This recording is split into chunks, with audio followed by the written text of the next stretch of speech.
Hello viewers, আজকে রাতের ডিনারটা রেস্তোরাঁতেই সারবো, তাই চলে এসেছি প্রেমজিৎ রেস্টুরেন্টে।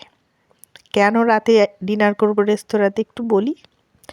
কারণ আজকে আমার মায়ের দাঁত তোলা হয়েছে, তো মা তো খাবার বানাতে পারবে না, আর আমরাও পারবো না, তাই রেস্তোরাঁতেই খেয়ে যাই। তো বসে গেলাম, খাবার আসতে একটু দেরি, চারিদিকটা একটু দেখে নিলাম কেমন ভিউ রেস্তোরাঁর। তো আমরা অর্ডার দিয়েছি তন্দুরি রুটি আর চিকেন, পনির আর মায়ের জন্য স্যুপ। চলে এসেছে এক হাঁড়ি চিকেন, আর এদিকে তন্দুরি রুটি সার্ভ করে নিলাম আর চিকেনটাও সার্ভ করে নিলাম। তো চিকেনের তিনটে ঠ্যাং, কিন্তু বাবা চিকেন খায় না, তো আমরা দুই ভাই বোন আমরা চিকেন আর তন্দুরি রুটি খাবো। আর এদিকে মায়ের জন্য স্যুপ, মা স্যুপ ছাড়া কিছুই খাবে না, কারণ মায়ের দাঁত তোলা হয়েছে, সেজন্য মা স্যুপ খাবে। আর আমরা একটু টেস্ট করে দেখি কেমন।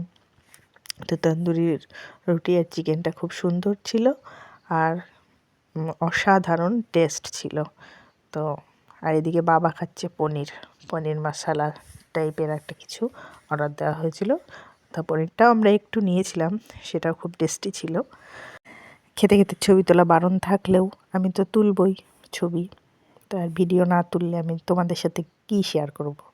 হ্যাঁ, তো ভিডিওটা সবাই সাবস্ক্রাইব করে দিও প্লিজ প্লিজ প্লিজ।